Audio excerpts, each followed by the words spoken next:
Welcome to Mastering the Art of Success. I'm your host, Debbi DiMaggio. We are here today with actually someone I do know. Most of the guests I interview are not people I know.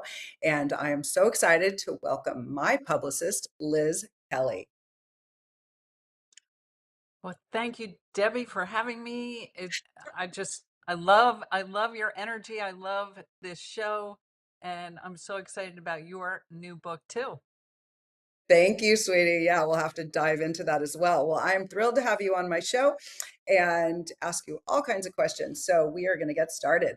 Liz H. Kelly is the award-winning Goody PR agency and Goody Business Book Awards CEO and founder of the #1 best-selling author of 8-Second PR, new public relations crash course up to 2022, who is working on her upcoming book, Award-Winning Publicity, coming soon, March 2026. She's also a speaker and podcast host whose primary mission is to magnify good through the power of positive publicity. With 20 plus years of public relations and marketing experience, Kelly has booked thousands of national and local media interviews, primarily for small businesses, CEO, CMOs, and founders, and nonfiction author clients. Kelly specializes in securing media related business, entrepreneurism, health and wellness, wealth and finance, leadership, entertainment, and technology. Examples of Goody's PR's top media coverage for clients include The Today Show, CNN, BBC World News, News Nation, CBS Health Watch, Pioneer PBS, Story won an Midwest Emmy Award, NPR, Bloomberg Radio, and in Time, People, Forbes, Fast Company, Entrepreneur, along with hundreds of local TV and top podcasts. Kelly is a Johns Hopkins University Carey School of Business grad and a member of the National Press Club. She is from Baltimore, Maryland, and now lives in Santa Monica, California. Kelly loves photography, living near the mountains and ocean, and is an autism advocate. Welcome, Liz. Wow. Well, that's a that's a mouthful, but I might have to shorten that bio. But thank you for the introduction. You're welcome. Well, I could say a handful of those things she did for me. So I'm very grateful to Liz. It's probably been, we worked together the first time probably over 10 years ago when my kids were leaving to go grow up and go off to college. And I was having a horrible time with the empty nest. And I wrote my first book and met with Liz, and it's been a love story ever since. So It is. I It's always been loved, so great to watch. I know, right? You've seen me grow. I was in a bad place when the kids left for college, and I found Debbie again after the kids left. That was tough. So I always like to start from the beginning. Let's start where you're from and when you were growing up. Did you ever imagine you would be doing what you are doing today? Well, that is a great question, and I grew up in Baltimore, Maryland, and I'm on the West Coast now, which I really like, but those Baltimore roots really go way back. And no, I had no idea that I was going to be doing this, but what I was good at doing that I remember is storytelling. And we had a little, I don't know what you call it. It was like a little puppet stage thing. And we would do puppet shows in the basement for the family. And I was like the director coming up with the stories. And we used to collect these puppets, and it was just a big deal. And then I remember also my aunt and my mother would make us pose for these comedy videos. It's like me and my sister sitting in the backyard sunbathing, and then you see my brother sneaking up with a bucket of water, and he pours the bucket of water on us, and then and this is like before we had all this high technology video. So I think I get some of this goofiness and storytelling from my mother. I love it. And so just quickly, you don't have to fill in everything, but so when you left Baltimore, how'd you end up in California and what were you doing before you went into PR? Sure. So I left Baltimore to go to Washington D.C., where I worked in telecom. and I love learning. And so the internet was like the next big thing, and there were so many startups in LA that I was like, I'm going to move to LA and join startup.com, which is basically what I did. And then how I got into PR, you fast forward, I'm working for .com, and it's 9/11, and everybody has their 9/11 story.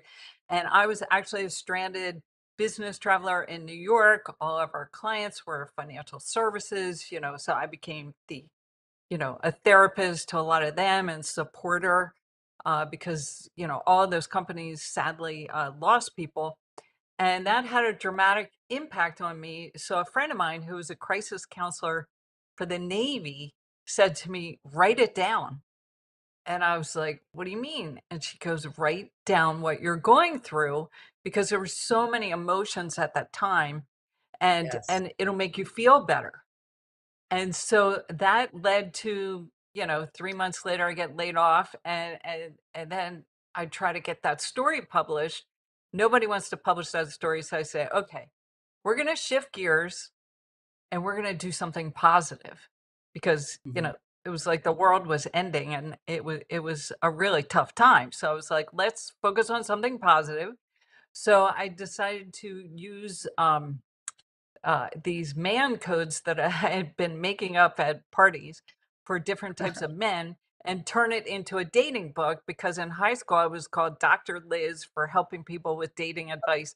And these codes, the first code was the WD. And the WD was the wounded divorcee who never wanted to get married again. And I was looking for the BA, the bachelor available, who would not run when I said the word relationship. And so this evolved into this whole book. And those man codes, I ended up coming up with 26, and each Wow. one has a movie example and a true life story. And Wow. those got so many interviews, and I proactively went after, coffee meetings and conferences with authors who have been there, done that, and said, how do you get a literary agent? How do you get on TV? How do you get a book published? How do you come up with a title? And all these experts helped me. So it was a big investment in time and money and resources. But, at the end of the day, I was like, I'm pretty good at this. I want to do it for other people. And that's why I started my PR agency called Goody PR. That is a great story. Okay, you've talked about the book a little bit about this dating book. So it's such a big deal right now to for people trying to find their life partner. It's I just literally met someone yesterday who told me her story that taking a page out of my book Mindset in Motion and my framework that will be coming out soon about the Mindset in Motion method. One of my things is my first point is your goal and finding clarity.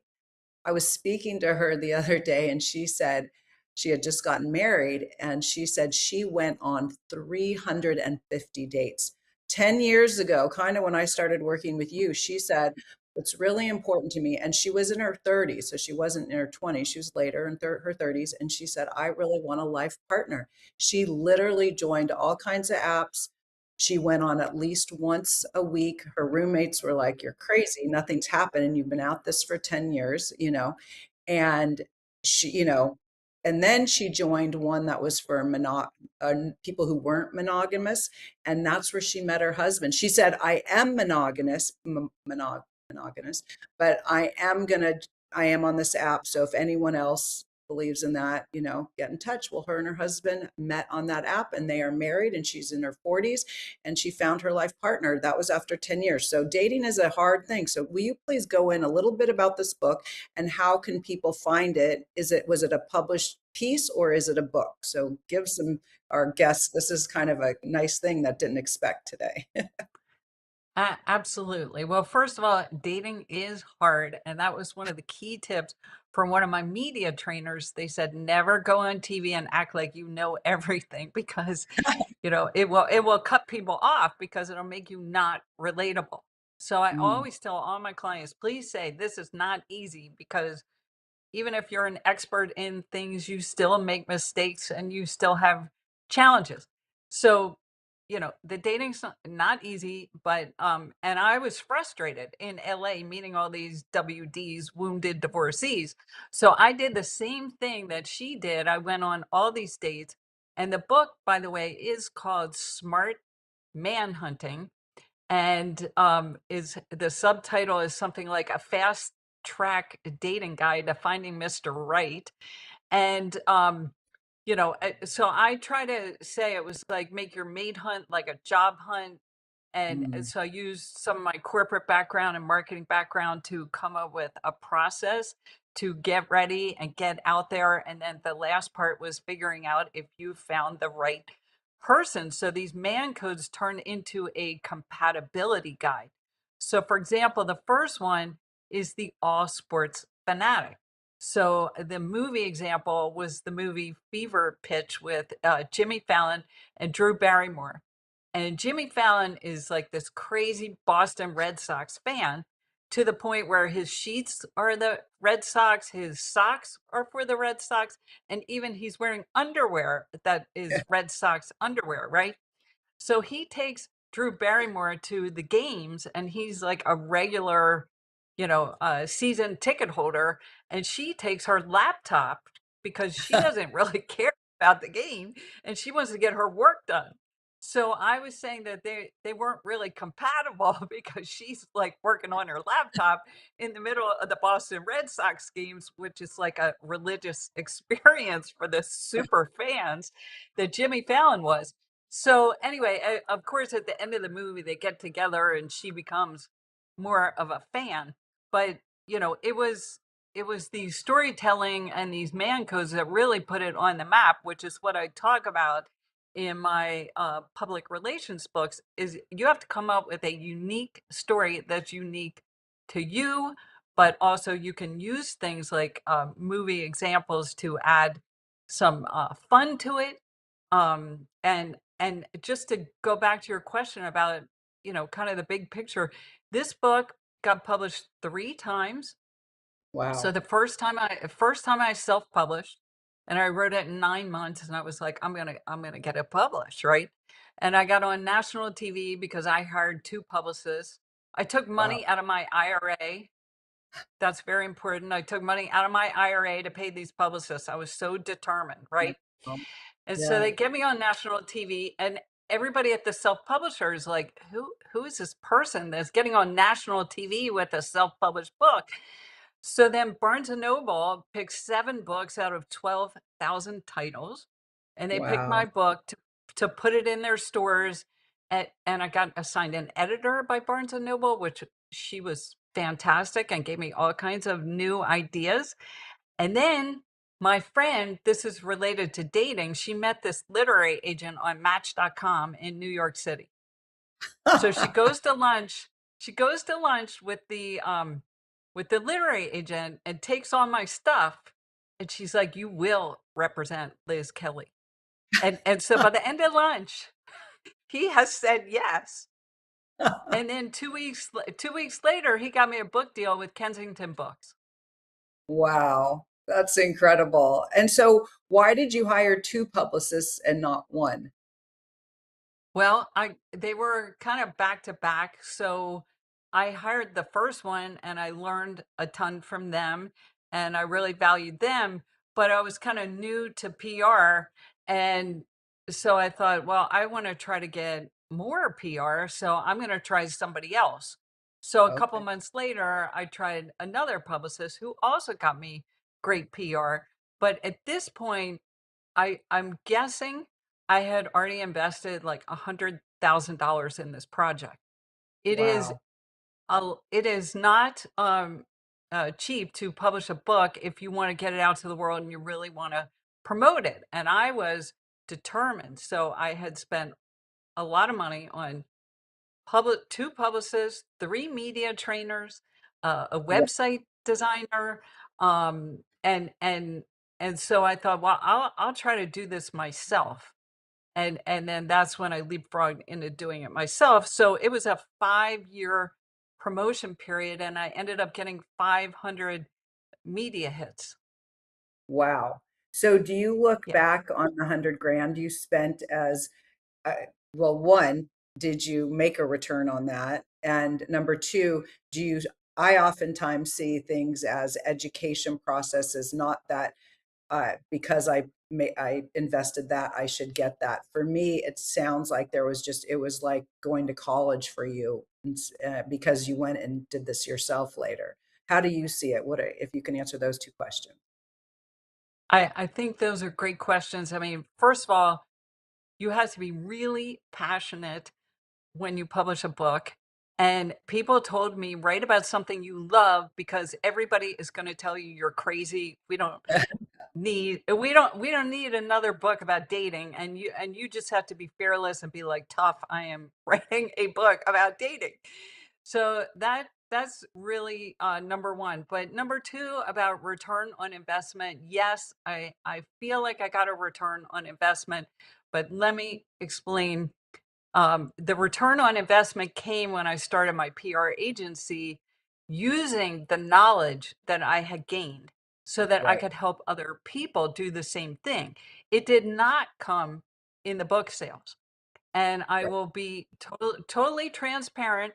My advance, sometimes as an author, you get an advance from a publisher, was $10,000.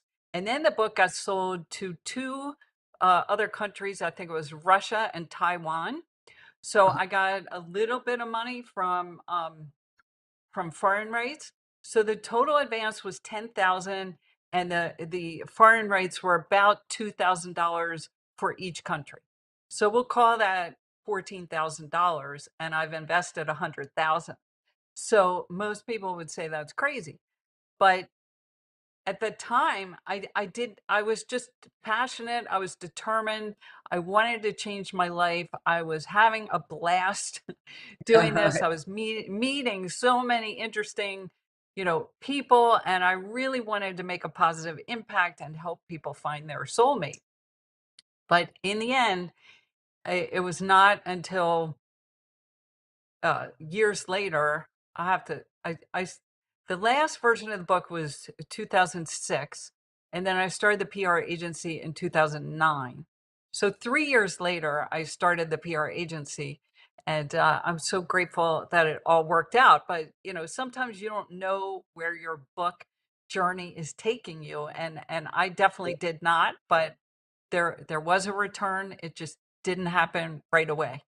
Right. No, one of the things I say in my book, Mindset in Motion, is that sometimes you're in motion going one way and then you end up pivoting and it takes you somewhere else. So what I'm hearing is through that whole experience and that $100,000 you spent, you learned so much. Those lessons are invaluable.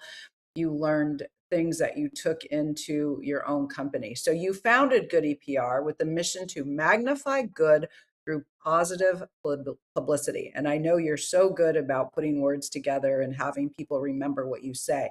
So, with the mission to magnify good through positive publicity, tell us how that idea came to you. Absolutely. Well, I had started this other thing called the Goody Awards. And the Goody Awards, the idea was to recognize people making a difference. And Mm. my original idea was to create World Peace University. And that I met with all these CEOs with like a PowerPoint deck, and it just was overwhelming, right? But I had this little thing called awards, and people were like, I like that awards thing. So I developed this whole program called Goody Awards, and we recognize top people like the director of the Cove, Amma the Hugging Saint, Ian Somerhalder from Vampire Diaries, all for making a difference. And then we supported their charities. The challenge with that was I was spending so much energy in it that I was neglecting my business, which was called Sunrise Road Media. Okay, and Sunrise Road Media came from the idea of watching the sunrise in Hawaii, because my Oh, first clients were in Hawaii. So you wake up, you're on the beach, you're watching the sunrise, you're like, this is really cool. But the problem with Sunrise Road Media was nobody knew what it was, right? So I decided, let's leverage the Goody Awards brand that was going viral and rename my business to Goody PR, Okay. and make it focus on clients making a positive impact. And that name change from Sunrise Road Media to Goody PR was a total game changer. So I encourage anybody who's watching, to think about that, and to spend a lot of time on your brand, because, you know, waking up watching the sunrise is great, but that if it's not clear, concise, and compelling, you're not going to attract the customers you want. That is so true. So over the years, I've bought so many domains. I mean, my name is Debbi DiMaggio, but I have bought so many domains, coming up with creative things. I did a little stint in producing a film, and I called it Sleepless Nights Productions, and then Just Just Coffee First or something, Productions. But now with my book, I'm putting it as DiMaggio Publishing House. And I'm going to stick with my name, but names are so important. But I love to hear the story of Sunrise. I never knew what that meant. I never asked you. I didn't really stick with me, but Goody PR does. And it's so funny because when I think your name is Liz Kelly, and I've known you for so long, and but Goody PR just well, because you really hit it home when you're doing your Goody PR awards. And now I get the link. You were trying to do something on making the world a better place and doing something to help and to bring positive influence. So Goody PR is another way to do that. And so I love it. That is really exciting. So before I go into my other questions, I want to know, what is the difference? So you work with authors. What is the difference if someone should self-publish or find a publisher? I've heard pros and cons by multiple people, whether you should self-publish or you should have it published by a publishing house. I was getting so many different opinions, and I am a control freak, so I really wanted to self-publish because I don't want to wait on anyone, as you know. But I did consult with my shaman, Flavio, and I said, self-publish or have it published, and he said self-publish, keep the control. So if someone doesn't have a shaman or doesn't believe in shamans, what would you say the differences are, and do you have an opinion which way, or a professional opinion what people should do? Well, I love that question because I get that all the time from authors, and I think it really has evolved. So back when I did smart man hunting, it was one of my goals to get a national publisher and actually get a book deal. That was one of my goals. But that was 20 years ago. So now we have many, many new tools and many new options to self-publish. So I am a huge advocate of self-publishing.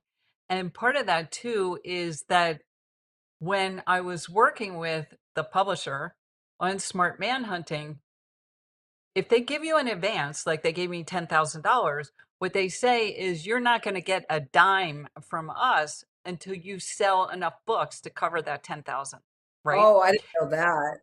Wow. Yeah. Oh, yeah. You got to earn it back. So I have one client who got $1 million advance, and he called me and he's like, Liz, I am never gonna see another penny, right? Because he had sold 17,000 books, which translates into maybe times three, so we'll call it $45,000. But let's say he had earned 45,000 and he's got a $1 million advance, and he's not going to get any money until he earns 1 million. So anyway, the math is really hard. And then the other challenge is that, like you said, they take control. So when they did smart man hunting, they did not consult me on the book cover. And I Oh, hated the book cover. And my literary agent said, tough. Yeah, you have no say. They have complete control. Now, I think they're probably more collaborative now, but ultimately it's it's their decision. So I don't like that. I don't like the math. And if you publish on Amazon, self-publish through KDP, you can go into the back end portal. It'll tell you exactly what the book sales are. It'll tell you exactly what your royalties are. And that has been invaluable for my first PR book, 8 Second PR, that I self-published. And so I recommend that. You can also publish on Ingram. By publishing on Ingram, then bookstores can pick it up and libraries can pick it up. So for my new book, Award-Winning Publicity, I am going to try Ingram and Amazon. The other ones Oh, I only did we're Amazon. right back. We got to take a break. This is so fun. We'll be right back with Liz H. Kelly and the Goody Awards. Thank you. I'll be right. Did you know that your beliefs create your entire reality, but it's the subconscious beliefs that do most of the creating? Belief shifter and life coach Shiraz can help you identify those limiting beliefs and eliminate them, often in a single session. Like it was almost instant, like I had relief right away. Creating better health, relationships, careers, and finances. Let Shiraz help you step out of safety and into awareness. Definitely something's happening. It's like a flow inside. You know, it feels good. Whether in person or online, Shiraz provides personal coaching, belief shifting. Visit Shiraz at energeticmagic.com or call 416-529-7429. Energetic Magic. Find your greater happiness. Be well. Be aware.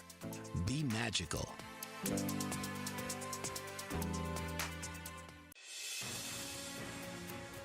Mike Zorek, a three-time California state champion in Greco-Roman wrestling at 114 pounds.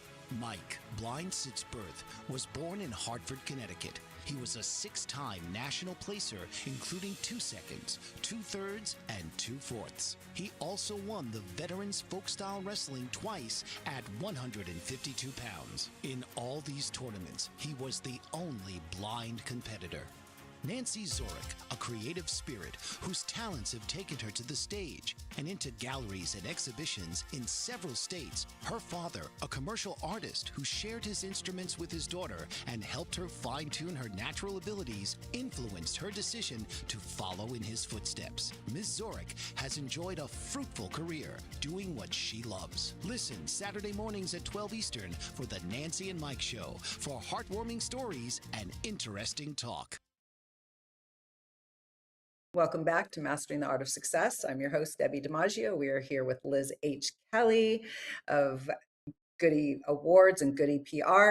So you were just talking, just to wrap it up, publish or self-publish, and I think we're leaning toward, well, I guess, is there a different, when should someone get a publishing house? Is there a reason or in favor of having a publishing house rather than self-publishing?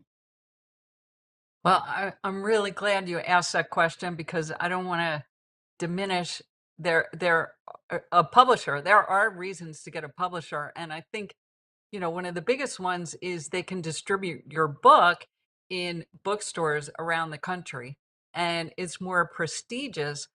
But what I would recommend is trying to get one of the top 5 book publishers like Simon and Schuster or Wiley. And I have colleagues who that's what they specialize in. They get book deals. And one of my friends, Randy Pizer, who runs Author One Stop, she just got a client a $50,000 advance and with a top publisher. So there are benefits to doing that. There's also something called hybrid publishers. And Mm, hybrid publishers, I've seen a lot of authors use them because they help you with a lot of the mechanics behind the scene that you and I are both going through working on our new book. They actually will handle the interior book design and the book mm. cover for you. So there's a lot of benefits to going hybrid, but if you are really shooting for the moon and you are a bigger name, I think is totally worth getting a publisher, but you've got to work with somebody that knows how to get to that top 5 publisher and get you a good deal. Got it. That's important. Um, so people also talk. I was interviewing an author from Australia some time back, and he used to be a real estate agent, and now he writes mystery novels. And there's two things that he does. One of them is he does novellas, so smaller mystery books. Instead of big ones, he does a lot of smaller ones. So, do you know anything about that, or can you share any insight on that, or when would someone do a novella? I don't know a lot about novella, but I can tell you that mystery books are one of the top genres because people like to read them. I focus more on nonfiction authors because I want to work with thought leaders making a difference with words. But for somebody who is really creative and wants to develop characters, there's a lot involved in that. I did do PR for somebody who did a mystery book. So I learned a lot about this because he had a lot of character development and he wanted to make it like a Sherlock Holmes book. So we tied it to like Sherlock Holmes' birthday. I think the launch was tied to that. So there is a whole culture of people that do that. And the number one genre is actually romance. So my dating book was a nonfiction self-help how to find your Mr. Right book. But if you are so that's not this, but if you want to write a romance novel, that's a top genre. Okay, cool. And the other thing he did was he talked about, which I found fascinating. And of course, when you think about it, he has his book published in multiple places. He also did both. He did have a publisher and he self-published. The lack of control was tough. And he made more money self-publishing than he did with a publisher because they have to get paid too. But what he did is he had his book translated into other languages.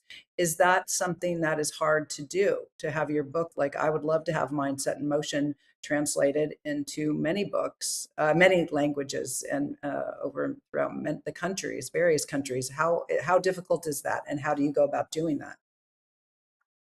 Well, I am not the expert on that, but I can give you the high level because I have seen clients do this.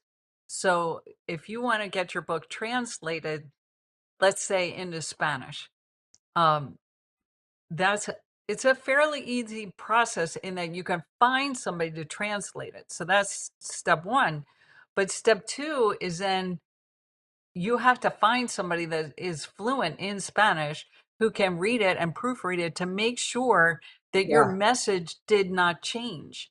Because when you're dealing with a different language, your message might change. Now with, for example, the dating book Smart Man Hunting, because Russia picked it up, it got translated to Russian. And I have no idea if it made sense because I can't speak Russian. Same thing with Taiwan picked it up. So I couldn't understand that version either. So that's the thing. If you have a publisher and you have a literary agent, because my literary agent worked that deal with the foreign rights, that's what it's called, getting foreign rights, um, then let them do it. But if you're doing it yourself, then there's a lot more hand holding, and that's where you really need to have a third party who, in the example I was giving, is fluent in Spanish and also understands your original book to make sure the message did not change. right. So got a English speaking and a Spanish speaking so they can read it in English and then translate it appropriately. Yes. Gosh, that does happen. It happens with people speaking the same language. Messages get turned around. Right. Okay, let's pivot back to you and your success. You've helped clients land coverage on outlets like Today, CNN, and Forbes. What separates people who get media attention from those who do not? Well, it's easy. It's all about the story, and you have to come up with what I call a wow story. So it's not just a story, it's a story with story magic that makes people say wow and becomes a water cooler topic. So for Mm, example, the Today Show, I was working with an addiction center called Warriors Heart, Warriors with an S, and they help military veterans and first responders struggling with, alcohol and drug abuse or PTSD or mental health issues, right?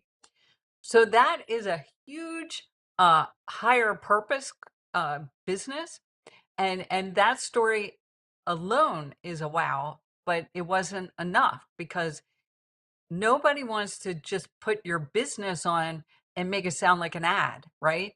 So Right. they would not put on Warrior's Heart as, wow, you're doing these great things. But what we did that was the game changer was we got a alumni who had gone through their addiction treatment, who had overcome a 17-year opiate addiction, who was a former Green Beret, Wow. who then sat there and said, with his therapist who was in the segment, he sat there and said, "Well, Vani saved my life." So when you get dramatic statements like that, and it came from the heart and it was natural, that's where you get the wow story that makes you And stand that's out. And right. so that's the best example, but I have many examples like that that aren't as, intense. For Right. example, this the same group, Warriors Heart, they have a canine service dog program, right? So if you go to treatment, you can work with the service dog. And they had a great spokesperson as the canine trainer, and she had a local TV interview, and she said, "Yeah, it takes 120 hours to train a service dog." And so we got all these comments questioning this 120 hours. So I called her up and I said, "What can you explain to me more about what you mean?" And she said, "Yeah, what I mean is it's 120 hours for every support behavior." So, in other words, if somebody has PTSD and their leg is shaking, you want to train that service dog to go over and put their paw on their leg to stop them from shaking their leg. It takes Wow. 120 hours to train a dog to walk over and stop somebody from shaking their leg. So Wow. that was a wow that ended up getting a cascade of media coverage that, I didn't see at first. So a Right. lot of times these wow stories aren't obvious the first time you talk to somebody, and you really have to brainstorm, go on walks, and we are so passionate about all our clients, and we call them VIP clients because we only take 5 VIP clients at a time, because it's not easy to come up with all these stories, and you have to be always brainstorming. Right. So you're constantly in storytelling mode in your mind for each client. So do you know how we've been talking? So my book, Mindset in Motion, one of the stories I talk about is how I reverse engineered the method, how I reverse engineered my goals. And one of the things that I did was run the LA Marathon on mindset alone. Do you know how you're going to share that story at all yet? Well, I love that story, and for everybody who's watching, it is incredible. Debbie just decided to go run the LA Marathon with no training, and she finished. And that's like amazing. So, what I'm planning to do is put that in a press release, which hopefully is going to go out soon because the LA Marathon is coming up this weekend, and I'm going to work on that today, actually.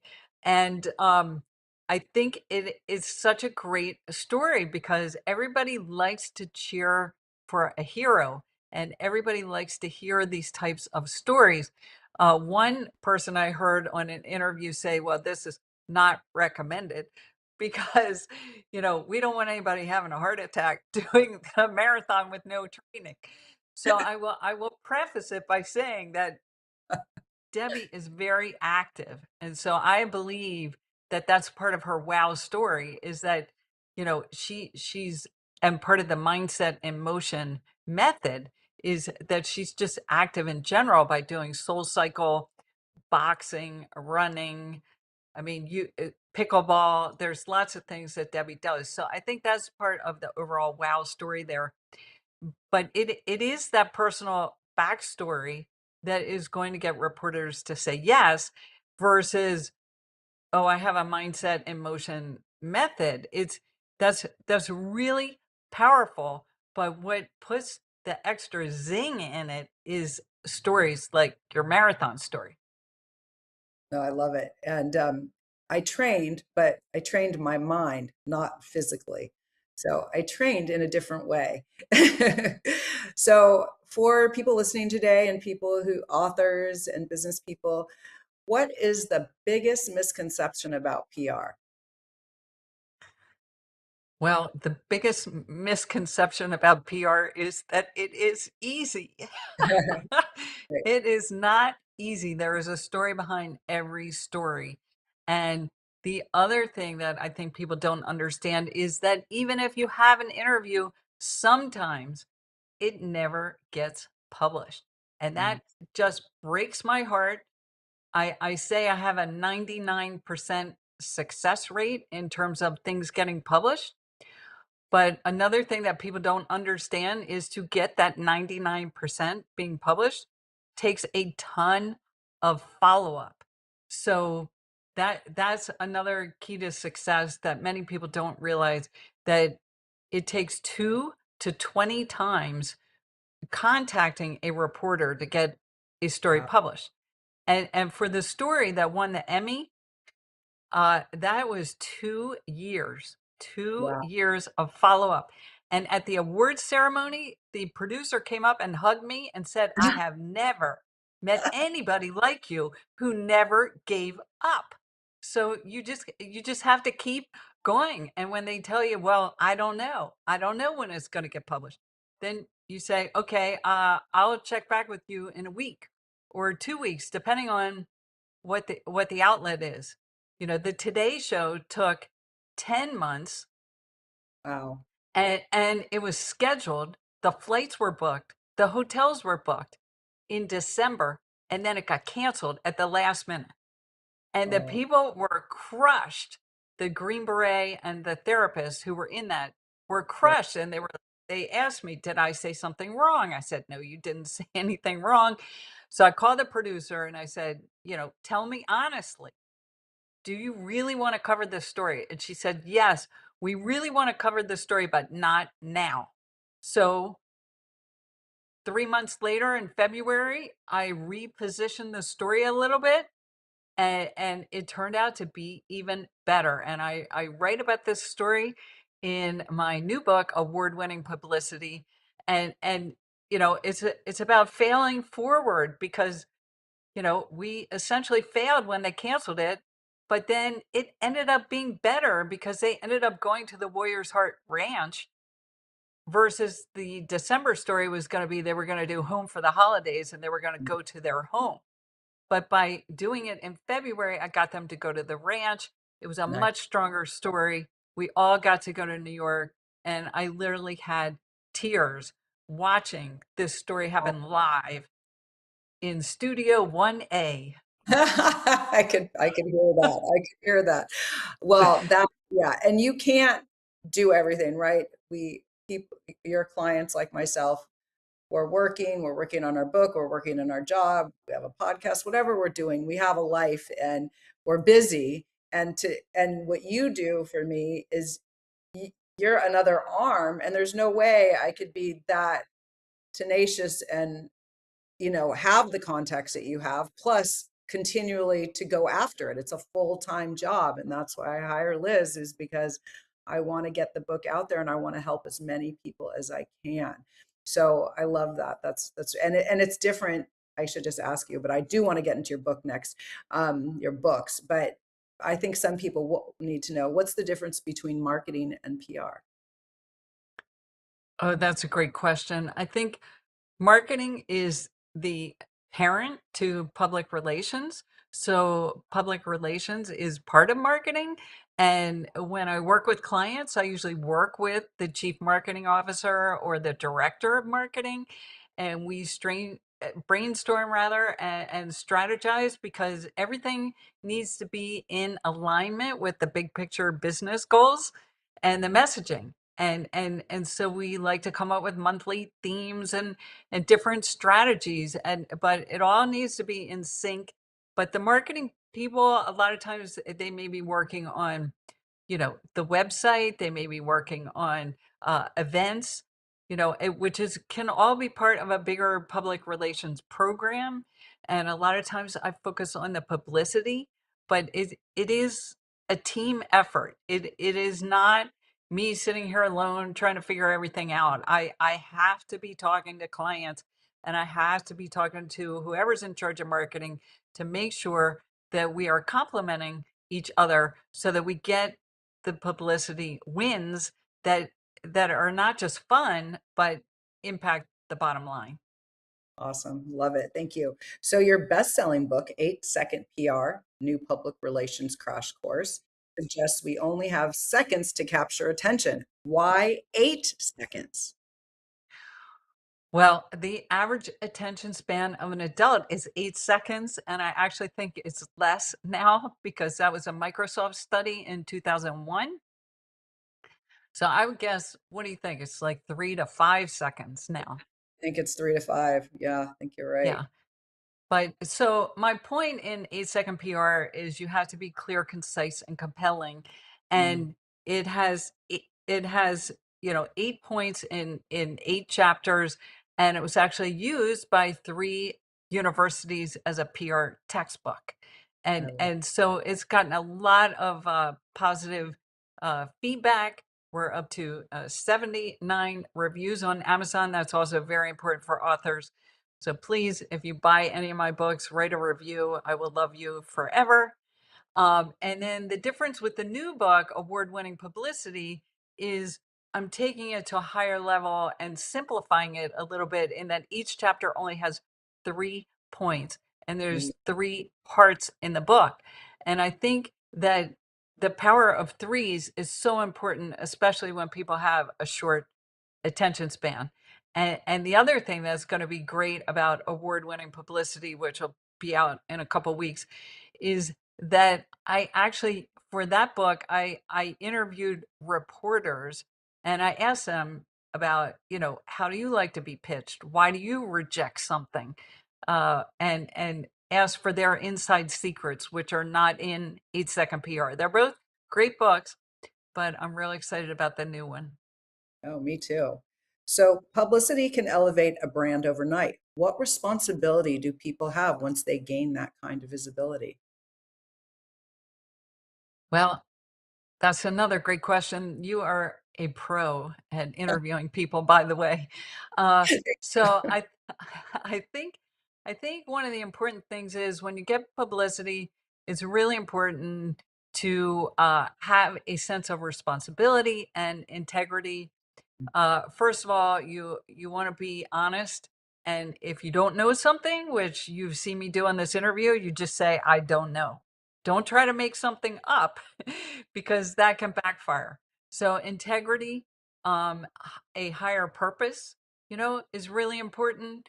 And going towards a goal and having a higher mission versus just it's about me. Right. Because if it's all about you, nobody's going to listen. So you really have to genuinely come across as I want to help people. And if you don't want to help people, then go write maybe a romance book because that's going to entertain them. But as a nonfiction author, you always want to be helping, or a small business, you always want to be helping. I worked with an employment law attorney, and we got a request about there was a new change in overtime pay. And so he got several interviews asking him just to explain what that meant. And it wasn't about him, it was about him educating people on what something meant and how it was going to impact them. I love it. That's great because when I first started working, when I was trying to figure out what I was going to write, I had all kinds of ideas. And then I met with a book coach. You asked me the same question. But when I first spoke with her a year ago, she said, well, you have 5 books here. And I didn't think I did. I just had a lot of ideas and I had developed a couple more deeper. And she said, what really do you feel right now? And I said, I've written about the empty nest. I'm tired of that, 10 years in that. I said, this. I said, but I really want to help people conquer their goals. I know people can if they just follow along. So, and then you asked me the same thing. Why did you do it? I just want to help people. It's always been my thing. I call it a disease. I always want to help people. But enough about me. How do people get a hold of you? How can they hire you? How can they find your book? Well, thanks for asking. If you want to find out anything about me, the best thing is go to goodipr.com. It's goody with a Y. And there is a books tab, and the books are there. Or follow me on social media at Liz H. Kelly. All my guests have their middle name. Yes, Liz H. Kelly. You can call me. I will put you right in touch with Liz. Thank you so much, Liz. This was so fun. Thank you so much, Debbie. And I'm so excited for your book, Mindset in Motion, because it really describes you and you're such a great connector. And Debbie is like Miss Goal Setter, Miss Action Oriented person. And I just love being your guest today. So thank you. You are so welcome. It was fun to have you as well. I appreciate it. Tune in each week for another episode of Mastering the Art of Success with host Debbi DiMaggio. Thursdays, 2 p.m. Eastern. Real stories, real strategies, real success.